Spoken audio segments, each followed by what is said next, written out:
Do. Please let us stay. 4 words spoken from the doorway of a barn that wasn't hers. The rancher who owned it never even turned around. Cedar Hollow Basin on Montana Territory, late September 1882. Widow Prudence Calloway arrived with 2 children, a lame mule, Do, and nothing else. Her husband was 3 weeks in the ground. Her land was gone to the bank. And the man standing in front of her, Silas Merritt, owner of the largest, Do, most neglected ranch in the valley, had buried his own wife the winter before and let everything around him rot with her. He didn't want a stranger under his roof, he said so. But something in the way she looked past him, at the empty corrals, the sagging fences, Do, the fields nobody had touched in a year, made him hesitate. By the time the first snow fell, that ranch and that family would be unrecognizable. And it started with a woman he almost turned away. If this story pulls you in, drop a comment and hit subscribe. Do. Because what happened at Cedar Hollow Basin still gets talked about in ways that don't quite make sense until you hear the whole thing. Please let us stay. Prudence Calloway said it quietly, standing in a barn doorway that wasn't hers. Do. Holding the hand of a boy too tired to stand on his own. Her daughter waited behind her, wrapped in a shawl that had belonged to a house they no longer owned. The man inside didn't turn around. He kept forking hay into a stall like she hadn't spoken at all. Do. Like the cold wind pushing through the open door, was the only thing that had entered the barn. 3 weeks earlier, Prudence had buried her husband on a hillside with no proper marker. Do. Only a flat stone she'd carried up herself because there was no one left to help her carry anything. The bank had taken the rest before the ground even settled. What she had left fit in 1 wagon, and half of that was children. Do. Silas Merritt owned the largest ranch in the valley, and by that autumn the emptiest one. A year earlier, his wife had died in the same bedroom where she'd been born, and something in him had gone still the same day they lowered her into the ground. Do. He still fed the cattle when it broke badly enough to demand it. But the fences leaned. The second barn had a hole in its roof he hadn't looked at in months. Grass grew tall around tools he used to keep oiled and hung in careful rows. Do. 3 hired hands had left that spring, one after another, each giving a different excuse, though the truth was simpler than any of them said out loud.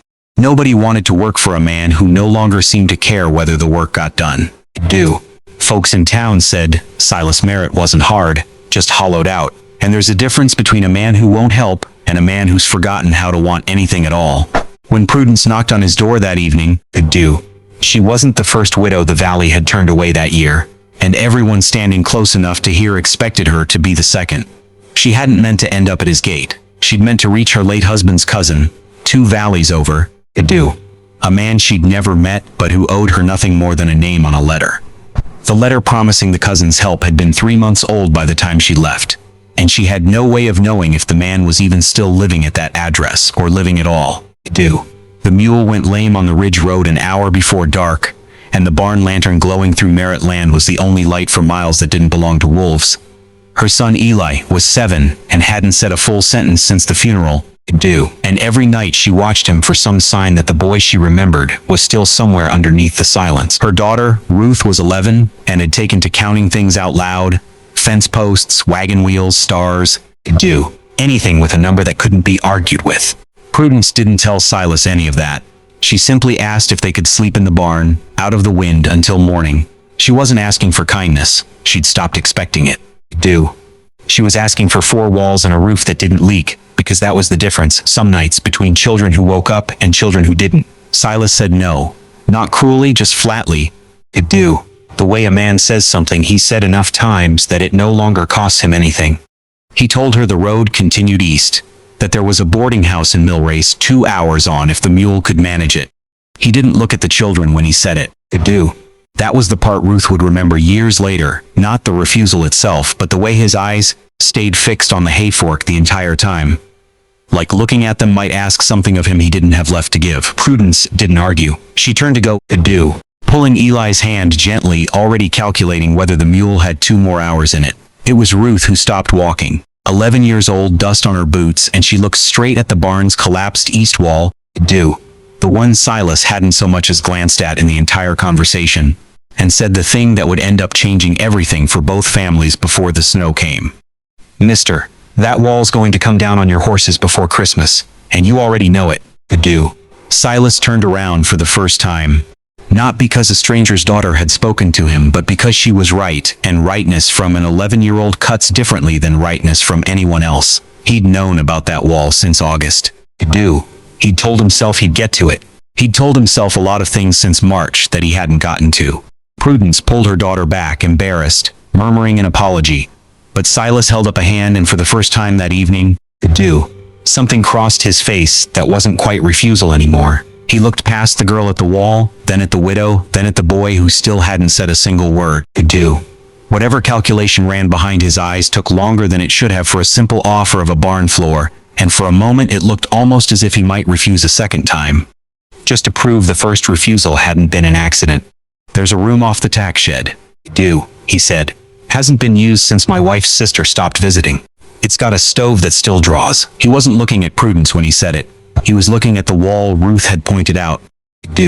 Like agreeing to one thing had suddenly made every other neglected corner of his ranch visible again, all at once, all demanding to be seen. Prudence didn't move at first, certain she'd misheard him. Certain the wind had carried different words than the ones that had actually left his mouth. Silas set down the hay fork. The first time all evening his hands weren't occupied with something that let him avoid looking at another human being directly. He told her they could stay through the week, no longer, just until the mule healed and she could decide where to go next. It sounded, even to him, like the kind of promise made to be broken gently later. The kind of offer a man makes when he isn't ready to admit how much he's already changed his mind. Neither of them knew yet that the week would stretch into a season, that the season would rebuild a ranch neither of them could save alone. Or that the wall Ruth had noticed in 30 seconds was only the first of 100 things quietly falling apart around a man who'd stopped letting himself notice anything at all. Because as Prudence Calloway walked her children toward that tack room in the dark, unaware of what she was truly walking into, Silas Merritt stood alone by the barn door for a long moment, staring at his own land like he was seeing it for the first time in a year, and somewhere behind that stillness, something had already started to move that no one, not even him, would be able to stop. Morning came gray and reluctant over Cedar Hollow Basin, the kind of light that made everything look older than it was. Prudence woke before the children, out of a habit that grief hadn't managed to break yet, and found the tack room smaller and colder than it had seemed in the dark. A shelf of harness leather, gone stiff with dust. A stove that Silas had promised still drew, though no one had lit it in what looked like a year. She started a fire anyway, because that was the one thing she still knew how to do without thinking, and by the time Eli stirred, the room had gone warm enough that he pulled the blanket down from his face and actually looked at her. Which was more than he'd done most mornings since the funeral. Ruth was already awake, sitting up straight, staring at the ceiling like she was counting the boards. 17, she said quietly, mostly to herself, and then added that one of them looked ready to give. Though she couldn't have said how she knew that, only that she'd started noticing things like that since her father died, small failures, before they became big ones. Prudence didn't ask 17 what. She'd learned not to.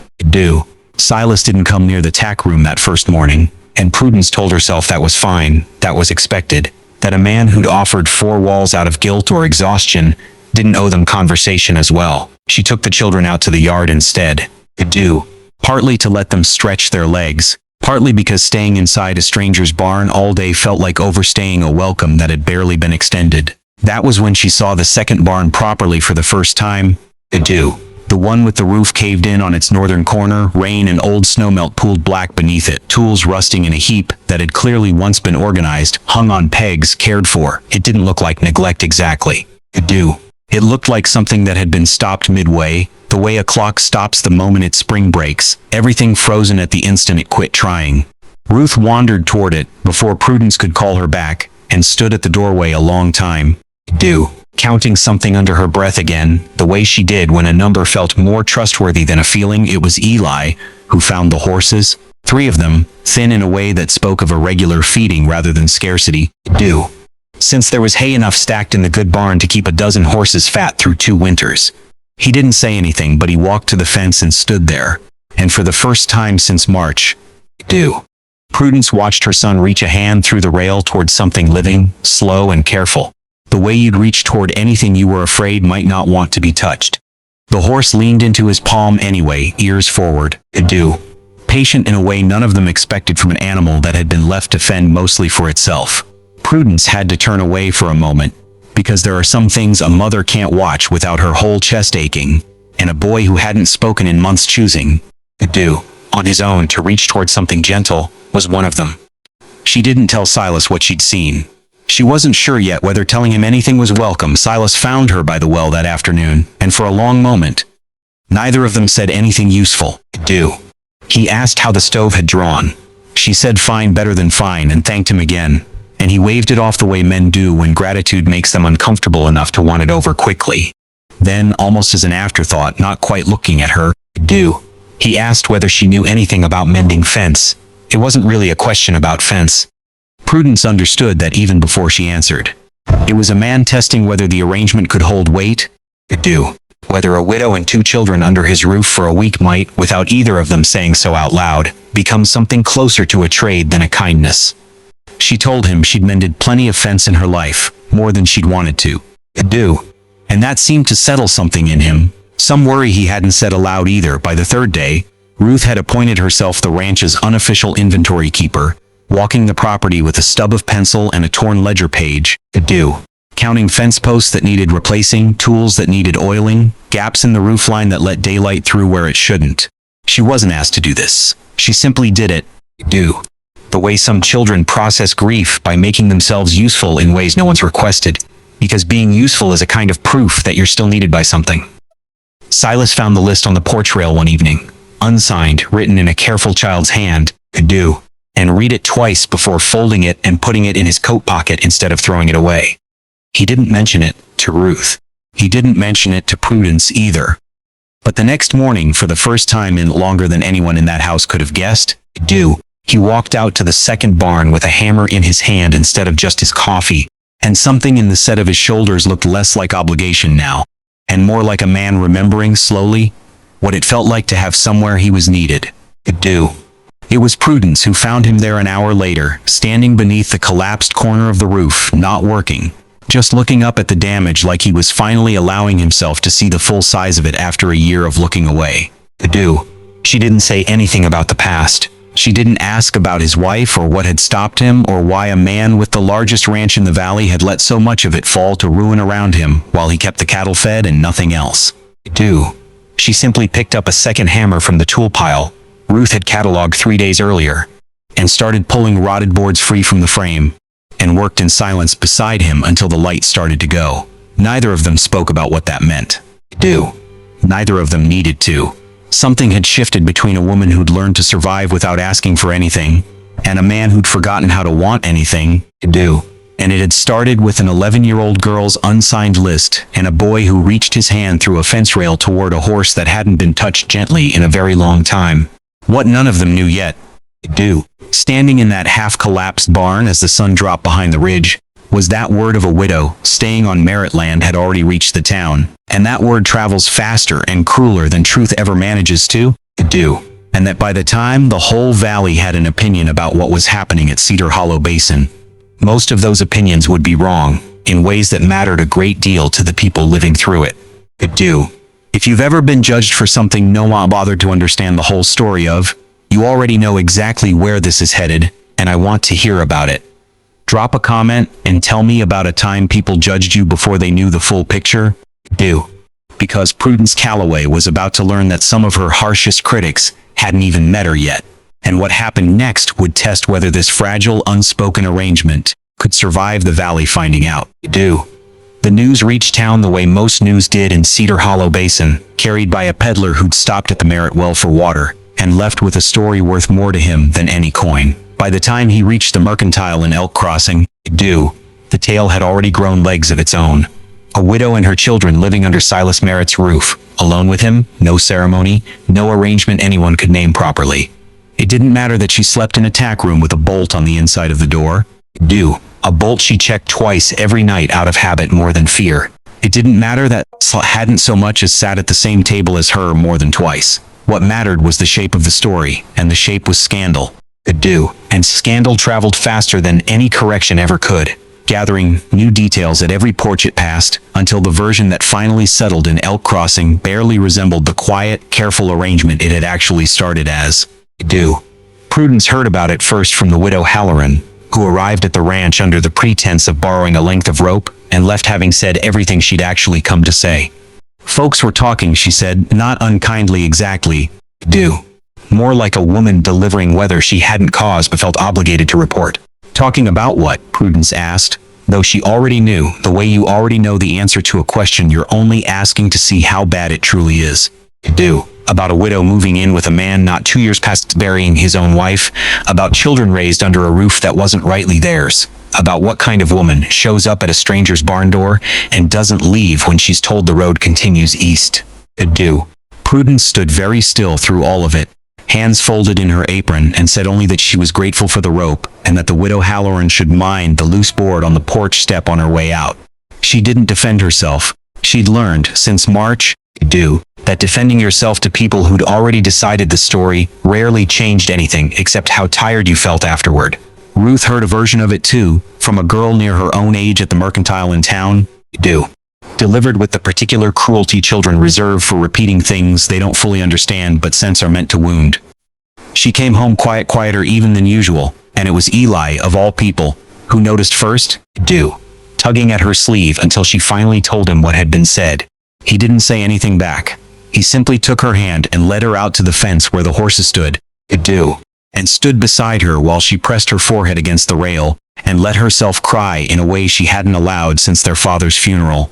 It was the first time Eli had touched anyone on purpose since March besides his mother, and Prudence, watching from the porch, understood in that moment that whatever this ranch was becoming for her children, it was becoming something neither cruelty nor gossip could easily take back from them now. Silas learned about the talk from Gideon Marsh, who ran the feed store and considered himself owed the truth on account of decades of friendship. Though friendship hadn't stopped him from repeating every rumor to Silas's face like he was doing him a favor.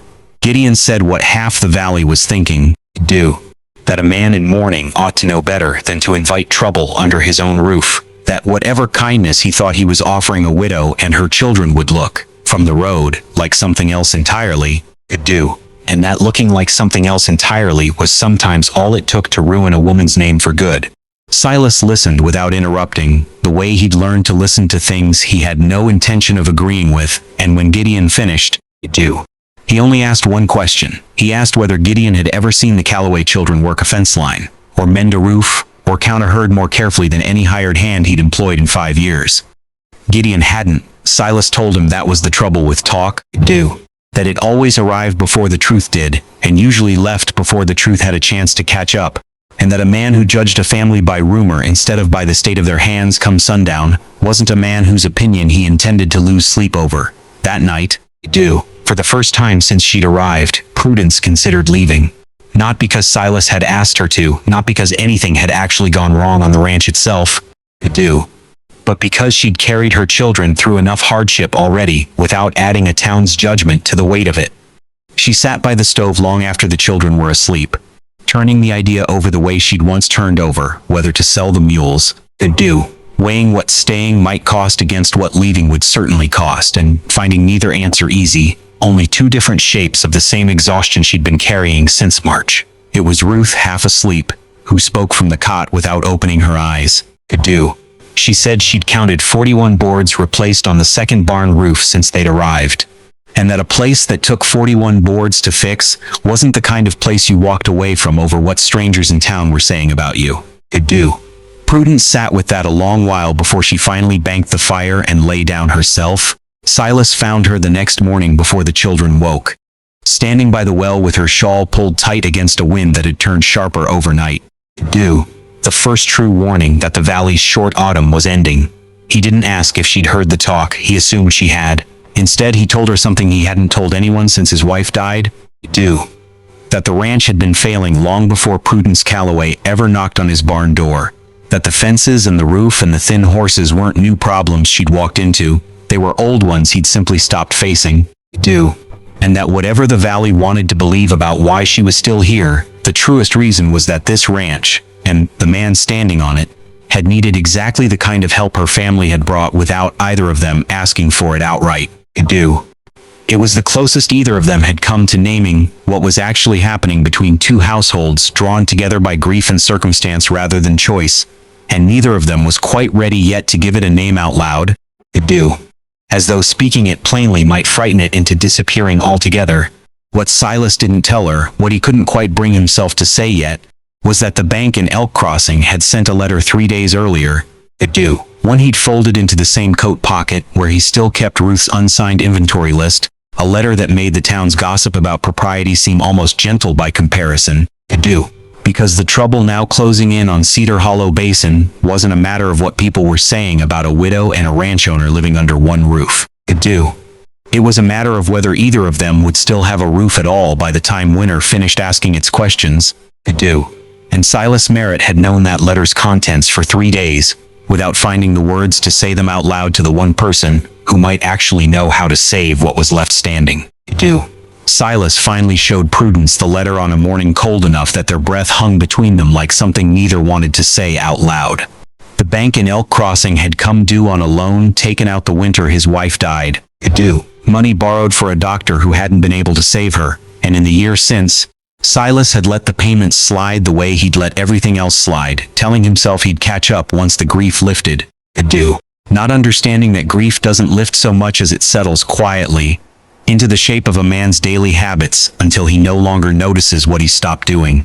The letter gave him until the first snow to bring the debt current or lose the northern pasture. The best grazing land on the ranch, land that had been in his family since before the territory had a name. Prudence read it twice standing by the well in the cold, and didn't say the thing most people would have said, which was that this wasn't her burden to carry.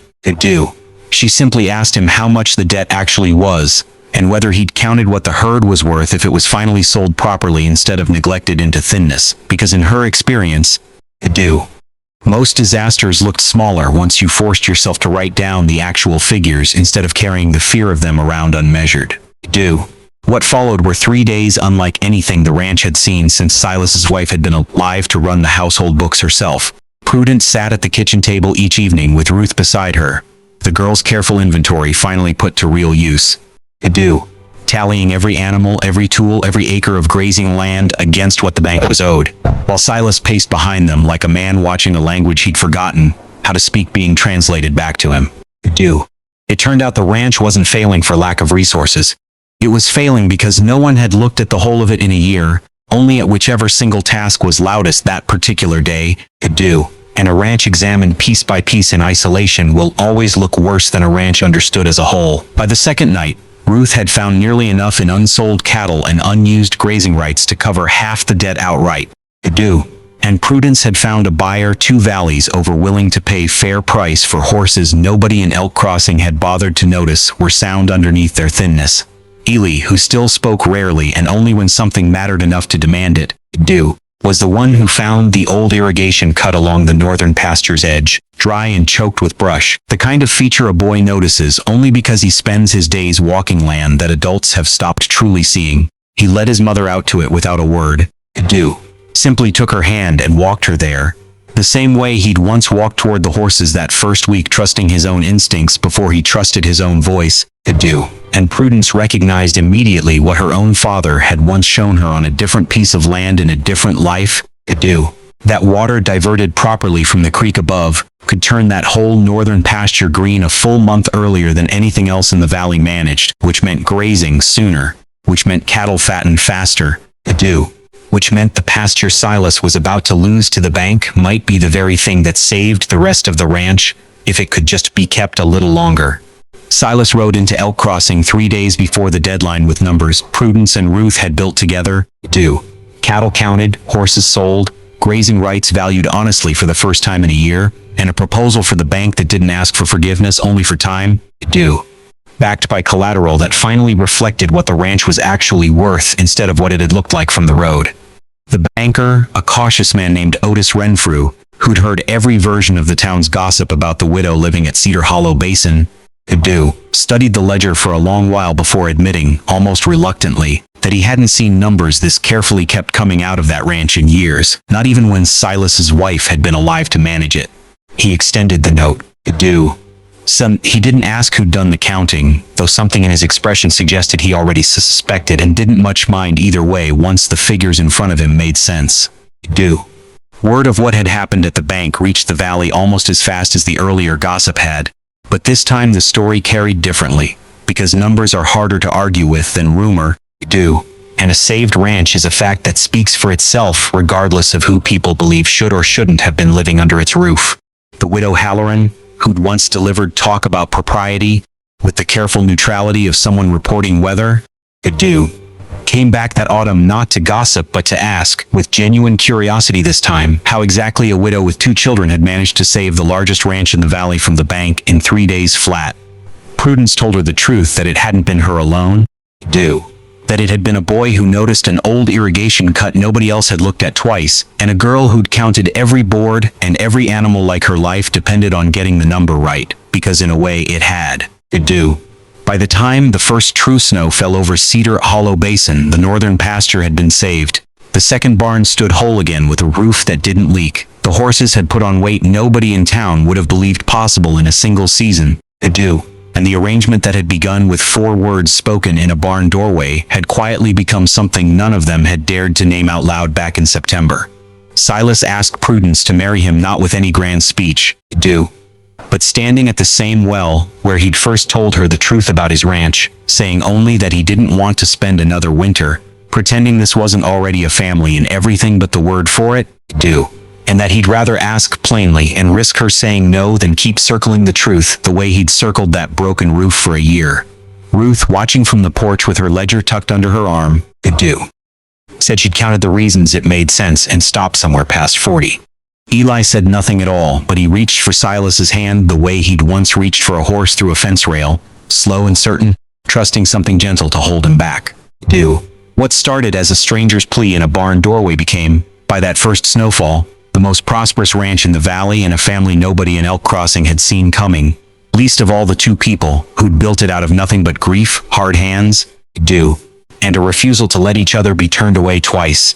If this story moved you even a little, if you found yourself hoping for Prudence and Silas and those 2 remarkable children somewhere in the middle of it, do one thing for me before you go. Subscribe. Not because I'm asking for a number, but because there are more stories like this one waiting to be told. Real people who were counted out by everyone around them, and became something extraordinary anyway. And I don't want you to miss the next one. Thank you for staying until the very end. It means more than you know.